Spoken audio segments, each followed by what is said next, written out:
اور آدھا دن کتنا ہے؟ 500 سال کا ڈبل 1000 سال ہوا. تو گویا کہ یوم الدین میں یوم الدین یوم جو یوم ڈے، یہ ڈے کتنا ہے؟ 1000 سال کے برابر. اللہ نے فرمایا وَإِنَّ يَوْمًا عِنْدَ رَبِّكَ كَأَلْفِ سَنَةٍ مِّمَّا تَعُدُّونَ، 1000 سال کے برابر جو تم دنیا میں شمار کرتے ہو. اور اس 1000 سال کی تفسیر امام ترمذی رحمہ اللہ کی روایت کردہ یہ حدیث جو حضرت ابو ہریرہ سے ہے بتاتی ہے کہ حساب کتاب کا ایک دن 1000 سال کے برابر، اور 500 سال پہلے ہی غریب لوگ جنت پہ پہنچ جائیں گے، اور 500 سال بعد یہ پیسے والے لوگ جنت میں جائیں گے. تو یوم کا وہ کیا ہوا ڈسٹینس؟ یوم کتنا ہے؟ 1000 سال کے برابر. جی مالک یوم الدین، یوم الدین یوم، مالک کا مطلب سمجھ میں آیا؟ یوم کتنا؟ 1000 سال کے برابر، دنیا کے 1000 سال کے برابر. دین کس کو بولتے ہیں؟ دین، دین کے 4 معنی آتے ہیں. دین کا ایک مطلب ہوتا ہے عادت، جیسے ہم لوگ محاورہ کہتے ہیں ما زال ذالک دینی، ہمیشہ سے میری عادت رہی ہے. ترجمہ ہے ما زال ذالک دینی، دین مانے عادت. اور ایک مطلب ہوتا ہے عمل، جی. تیسرا مطلب ہوتا ہے الجزاء علی العمل، جی الجزاء علی العمل. اور ایک ہوتا ہے قانون، ما کان لیاخذ فی دین الملک. تو ایک ہوتا ہے دین کا مطلب قانون، اور ایک مطلب ہوتا ہے عادت، اور ایک مطلب ہوتا ہے عمل، اور ایک مطلب ہوتا ہے جزاء علی العمل. تو اب یہاں جو ہے جزاء علی العمل ہے. آپ نے دنیا میں جو عمل کیے ہیں اس کی جزا کا دن ہے. اچھا اللہ، آپ نے جو یہاں کیے ہیں کرتوت، ان کی جزا کا دن. ایک سوال کر سکتے ہیں آپ کہ دنیا ہی میں آدمی کو اس کے اچھے عملوں کا بدلہ نہیں دیا جاتا؟ نہیں دیا جا سکتا. آدمی کو اس کے برے عملوں کا بدلہ دنیا میں نہیں دیا جا سکتا. جی جی، پورا بدلہ دیا ہی نہیں جا سکتا. کیسے؟ مثلا ایک آدمی نے ایک قتل کیا تو بدلے میں ایک ہی قتل کیا جائے گا اس کو، اور اگر اس نے 100 قتل کیے ہیں تو بدلہ کیسے دے؟ بھائی اس نے 100 آدمیوں کے 100 بیٹوں کو قتل کیا. اب اگر اسے قتل کر دیا گیا تو ایک ہی آدمی کے بیٹے کے بدلے میں قتل کیا گیا تو 99 ان کو بھی بدلہ ملنا چاہیے کہ نہیں؟ تو دنیا میں پورا بدلہ دیا جانا ممکن ہی نہیں، مستحیل ہے. اس وجہ سے اللہ نے فرمایا کہ یہ جو یوم الدین ہم نے قائم کیا ہے تاکہ پورا بدلہ دیا جائے. اس لیے کہ دنیا میں نہ کسی کے اچھے عملوں کا پورا بدلہ دیا جا سکتا ہے اور نہ ان کے برے عملوں کا بدلہ دیا جا سکتا ہے. اس وجہ سے کہا گیا کل نفس ذائقۃ الموت وانما توفون اجورکم یوم القیامہ. جی وانما توفون اجورکم یوم القیامہ. پورا بدلہ جو دیا جائے گا وہ قیامت کے دن ہی دیا جا سکتا ہے. دنیا میں پورا بدلہ نہ نیکیوں کا دیا جا سکتا ہے اور نہ برائیوں کا. وہی ایک آدمی کا قتل کرتا ہے تو بدلے میں قتل کر دیا گیا، ٹھیک ہے بدلہ مل گیا. لیکن ایک آدمی 100 آدمیوں کا قتل کرتا ہے تو اس کو اگر قتل کر دیا گیا تو ایک ہی آدمی کے بدلے میں اسے قتل کیا گیا. 99 آدمیوں کے قتل کا بدلہ کام ہوا. یہ لوگ کیا کہیں گے؟ 99 لوگ ہم کو کہاں بدلہ ملا؟ اسی وجہ سے اللہ تبارک تعالیٰ نے فرمایا کہ دنیا میں بدلہ نہیں دیا جا سکتا اچھوں کی اچھائیوں کا اور برے کی برائیوں کا. اسی وجہ سے ہم نے ایک دن مقرر کر رکھا ہے یوم الدین. یوم الدین. تو کوئی سوال کرے کہ دنیا میں جزا و سزا کیوں نہیں دی جا سکتی؟ یہی وجہ دی نہیں جا سکتی، ممکن نہیں. اچھا کچھ سزائیں دی جا سکتی ہیں؟ جی ہاں دی جاتی، تھوڑی بہت سزا دی جاتی ہے. اللہ اکبر. اس سے یہ مسئلہ بھی حل ہوا. بعض لوگ کہتے ہیں کہ قبر کا عذاب نہیں ہے. ہاں کہتے ہیں کہ جب حساب کا دن مقرر ہے تو حساب سے پہلے سزا کیوں؟ حساب سے پہلے سزا کیوں؟ پورا بدلہ نہیں دے دیا ہمیں. اللہ فرماتا ہے دنیا میں بھی ہم تھوڑی سزائیں دیتے ہیں، پوری سزا نہیں دیتے. اللہ نے فرمایا وَلَنُذِيقَنَّهُم مِّنَ الْعَذَابِ الْأَدْنَىٰ دُونَ الْعَذَابِ الْأَكْبَرِ لَعَلَّهُمْ يَرْجِعُونَ.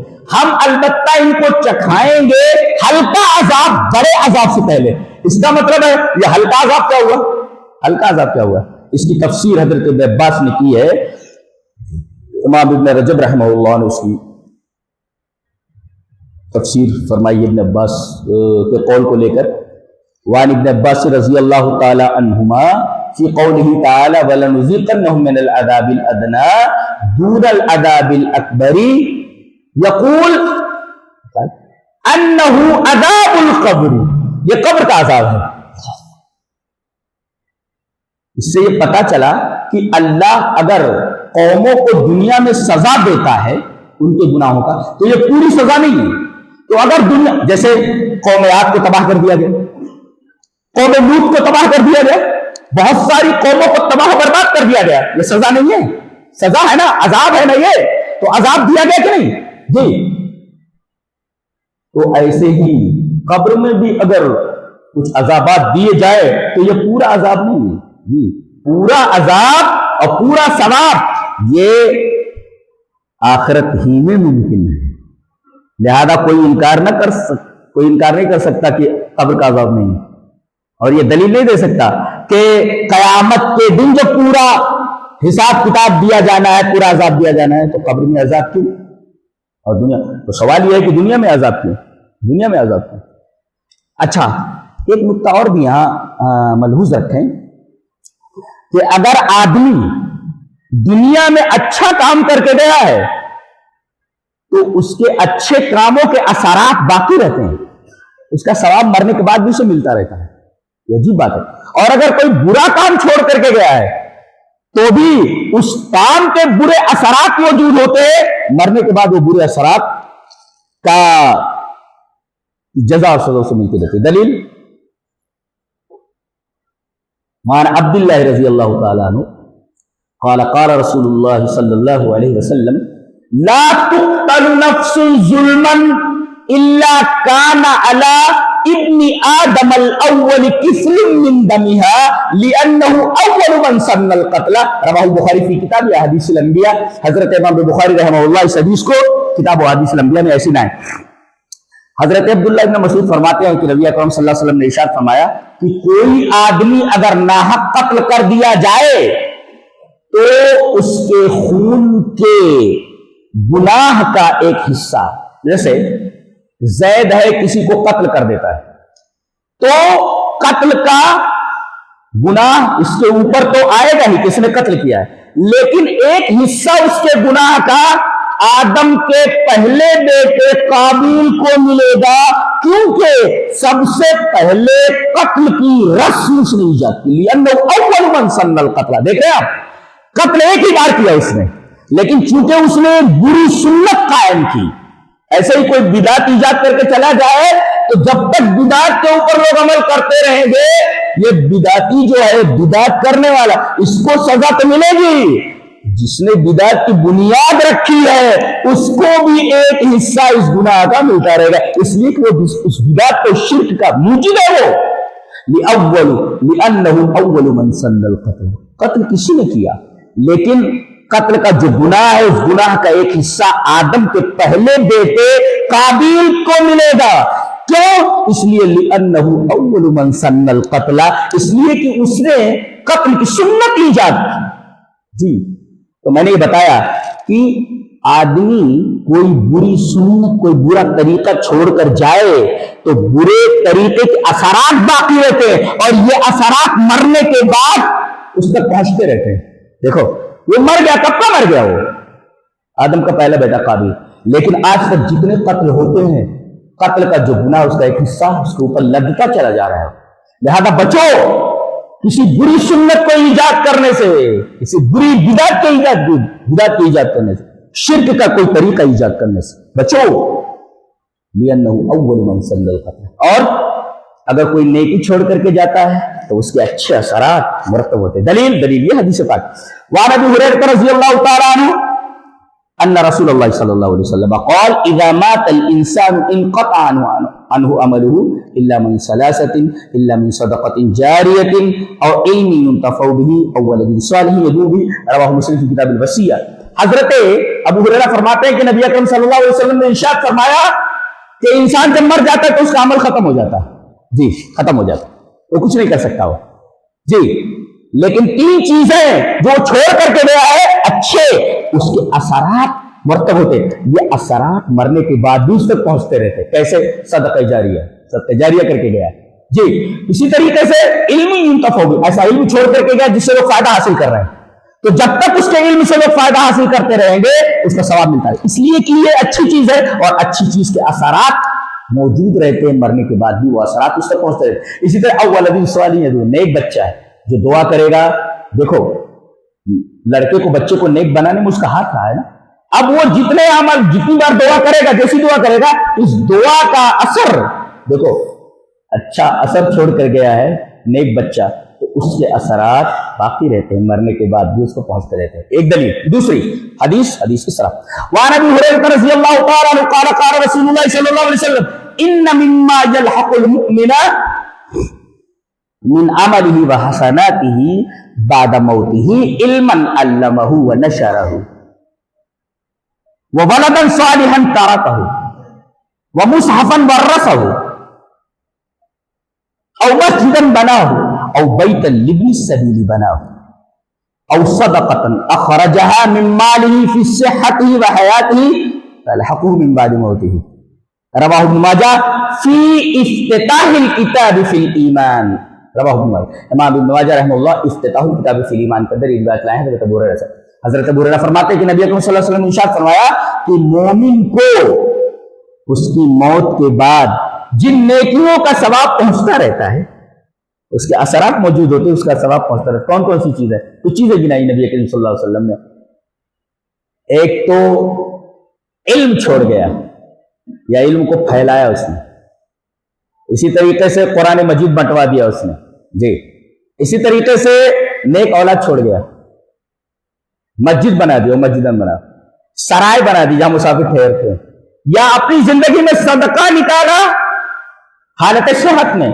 تو یہ ساری چیزیں ایسی ہیں جو اچھی ہیں، ان کے اثرات موجود رہتے، باقی رہتے، اور یہ اثرات مرنے کے بعد بھی اس تک پہنچتے ہیں، اس کا سبب پہنچتا رہتا ہے.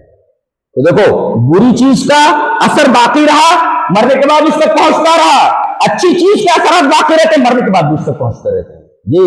تو برا اثر چھوڑ کر کے مت جاؤ، اچھے اثرات چھوڑ کر کے جاؤ تاکہ مرنے کے بعد بھی تم کو اس کا ثواب ملتا رہے. اور جہاں تک آدمی، اچھا دنیا میں 3 قسم کے فلسفے ہیں، اور یہ 3 قسم کے فلسفے آج تک چل رہے ہیں. ایک یہودی فلسفہ ہے. یہودی فلسفہ کیا ہے؟ نحن ابناء اللہ واحباؤ، ہم اللہ کے بیٹے ہیں، اس کے چہیتے ہیں. آج بھی یہ تصورات موجود ہیں لوگوں میں. ہم فلاں سے منسوب ہیں، ہم انبیاء کی اولاد ہیں جی، ہم انبیاء کی اولاد ہیں، ہم جہنم میں جائیں گے. یعنی وہ یہ سمجھتے ہیں کہ انبیاء کے گھر میں پیدا ہوئے، انبیاء کی اولاد ہے، یہ جو انبیاء سے نسبت ہے یہ نسبت کام آئے گی. اللہ نے فرمایا نسبت کام نہیں آتی. یہ فلسفہ آج تک رائج ہے جی. بتاؤ کہ یہ فلسفہ اگر مان لیا جائے کہ ہم انبیاء کی اولاد ہیں اور یہ نسبت انبیاء سے ہمیں جنت میں نہیں لے جا سکتی، ہمیں جہنم میں نہیں لے جا سکتی، ہم جنت میں جائیں گے، آدمی گناہ سے رکے گا؟ اسے گناہ کو ہوا دینا ہے. زندگی پر گناہ کرو، ہم انبیاء کی اولاد بخش دیے جائیں گے. دوسرا فلسفہ عیسائیوں کا ہے. ان کا فلسفہ یہ ہے کہ حضرت عیسیٰ علیہ السلام ہمارے پیغمبر نہیں بولتے، سن آف گاڈ بولتے، انہوں نے اپنے گناہ اپنے سر پر لے لیے، سولی پر چڑھ گئے. یہ عجیب قوم ہے، اپنے پیغمبر کو سولی پر چڑھا کر کے خوش ہو رہی ہے. یہ عجیب قوم نہیں ہے کہ ہمارے پیغمبر نے پورا گناہ امت کا اپنے سر کے اوپر لے لیا عیسائیوں کا اور سولی پر چڑھ گئے، خوش ہیں. سر پیغمبر کو سولی دیے جانے پر خوش ہے. کیسی قوم ہے یہ؟ عجیب و غریب قوم ہے.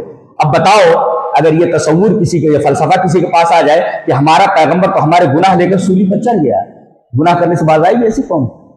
برابر گناہ کرتی رہے گی. یہ کفارہ تو ہو چکا ہے. اور تیسرے مشرکین کہتے تھے کہ مرنے کے بعد زندگی ہی نہیں ہے، اور وہ کنفیوز تھے. کبھی کہتے تھے کہ اگر قیامت ہوئی بھی تو ہاؤلا شفاؤنا عند اللہ، ہمارے سفارشی ہے نا، فلاں صاحب ہے نا، ہمیں بخشوا دیں گے. یہ تصور آج بھی کسی نہ کسی شکل میں مسلمانوں میں موجود ہے. جیسے وہ کہتے تھے کہ قیامت آئے گی نہیں، اور اگر قیامت آئی تو ہمارے شفاء موجود ہیں نا، یہ ہمیں بخشوا دیں گے. اب بتاؤ اگر یہ تصور موجود ہو کہ کچھ اللہ کے چہتے ایسے ہیں کچھ ہم کچھ بھی کریں قیامت کے دن ہمیں بخشوا لیں گے, آدمی گناہ سے باز آئے گا؟ پتا نہیں. یہ تینوں فلسفے آج تک رائج ہے اور یہ تینوں کے تینوں فلسفے بےہودہ واجبات اور بکواس قسم کے عقیدے ہیں. ان فلسفوں کو سامنے رکھ کر اگر دیکھا جائے تو آدمی ان تینوں فلسفوں کا اگر مان لے تو گناہ سے کبھی نہیں رکے گا. جی اللہ نے فرمایا الرحمن الرحیم, اس کے بعد مالک یوم الدین. اب آدمی ڈرے گا اور آدمی نیکی کی طرف راغب ہوگا. اللہ اکبر. ایک حدیث دیکھیں کتنی پیاری ہے, یہ حدیث لے کر کے جاؤ.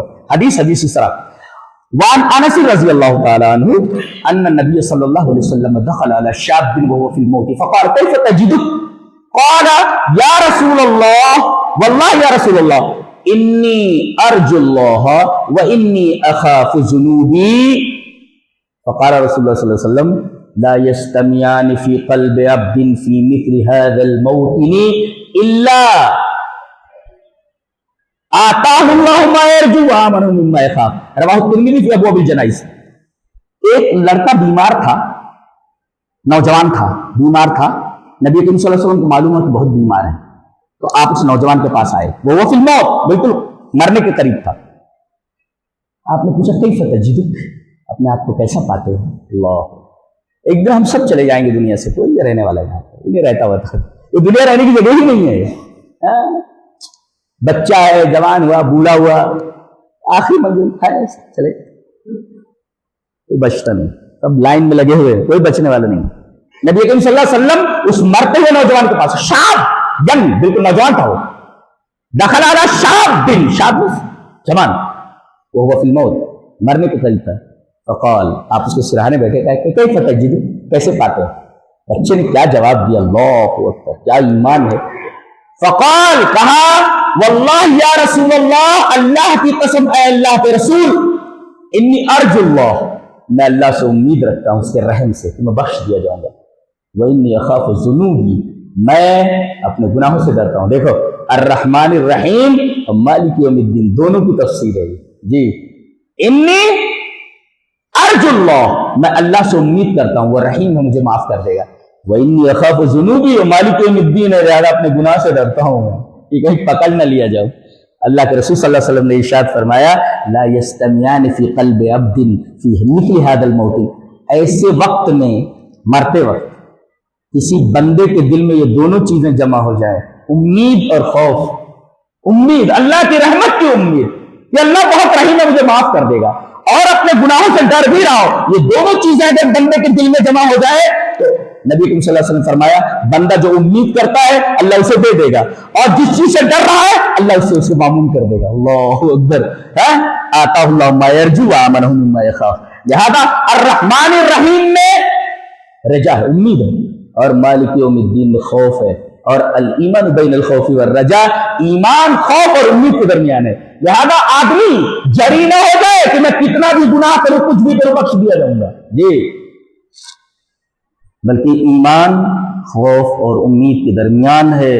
ڈرنا بھی چاہیے اور اللہ کی رحمت سے مایوس نہیں ہونا چاہیے جی. اللہ کی رحمت سے کبھی مایوس نہ ہو, اور اپنے گناہوں پر کبھی جری نہیں ہونا, کچھ بھی کرتے رہو. اللہ اکبر. یہ حدیث اچھی طرح یاد رکھو, اچھی طرح یاد رکھو اس حدیث کو جی. اور نبی کریم صلی اللہ علیہ وسلم نے فرمایا تم لوگوں نے کون سا تصور پال رکھا ہے. چلیے وہ حدیث دیکھ لیتے ہیں. وعن ابی ہریرہ رضی اللہ تعالی عنہ قال قال رسول اللہ صلی اللہ علیہ وسلم حين انزل علیہ وانذر عشیرتک الاقربین قال یا معشر قریش اشتروا انفسکم من اللہ لا اغنی عنکم من اللہ شیئا ویا بنی عبد المطلب لا اغنی عنکم من اللہ شیئا ویا عباس ابن عبد المطلب لا اغنی عنکم من اللہ شیئا وَيَا صَفِيَّةُ أَمَّةَ رسول اللہ صلی اللہ علیہ وسلم لا اغنی عنکم من اللہ شیئا وَيَا فاطمة بنت محمد صلی اللہ علیہ وسلم سلینی ماشی لا اغنی عنکم من اللہ شیئا. رواہ النسائی فی کتاب الوصایا. حضرت امام نسائی رحمہ اللہ اس حدیث کو ایسے ہی نسائی شریف کتاب الوصایا کے اندر نبی کریم صلی اللہ علیہ وسلم کو پر جب آیت نازل ہوئی وانذر عشیرتک الاقربین کہ اپنے قریبی رشتہ داروں کو آپ ڈرا دیجیے, جب یہ آیت نازل ہوئی تو آپ نے قریش کے لوگوں سے کہا اے قریش کے لوگوں تم اپنے آپ کو, اپنی جانوں کو اللہ سے خرید لو, اپنی جانوں کو اللہ سے خرید لو. اچھا خریدتا کیسے؟ ارے بھائی یہ جان ہے، اب اس کو خریدنا ہے. کس سے خریدو گے؟ کوئی چیز خریدو پیسہ دیتے ہو نا، تو وہ جان تو اللہ کے پاس ہے، تو اس جان کو تم خرید لو نیک عملوں کے ذریعے. لا اغنی عنکم من اللہ شیئا، میں قیامت کے دن تمہارے لیے کچھ نہیں کر سکتا. اور پھر عباس سے کہا، پورے بنی عبد المطلب سے میں تمہارے لیے کچھ نہیں کر سکتا. آپ نے فرمایا اور اے عباس آپ کے چچا میں تمہارے لیے کچھ نہیں کر سکتا، اور اے میری پھوپھی صفیہ میں تمہارے لیے کچھ نہیں کر سکتا، اور اے میری لخت جگر فاطمہ دنیا میں جو مانگنا ہو مانگ لو، سلینی ماشی جو چاہے مانگ لو، اگر میرے بس میں ہوگا تو دے دوں گا، لیکن قیامت کے دن لا اغنی عنکم من اللہ شیئا. اللہ یہ جزا سزا کا تصور ہے اسلام میں. کوئی یہ بھروسہ نہ کر لے ہم انبیاء کے اولاد ہیں، ہم فلاں ہیں فلاں ہے فلاں سے ہماری نسبت، کام نہیں، بالکل نہیں. الرحمن الرحیم مالک یوم الدین. آدمی اللہ سے مایوس نہ ہو اس کی رحمت سے، اور دوسرے اللہ تبارک و تعالی نے جو چیزیں حرام کر دی ہیں ان سے ڈرتا رہے، ان کے قریب نہ جائے. اللہ ہمیں نیک عمل اور اچھی سمجھ کی توفیق عطا فرمائے. وآخر دعوانا الحمد للہ رب العالمین.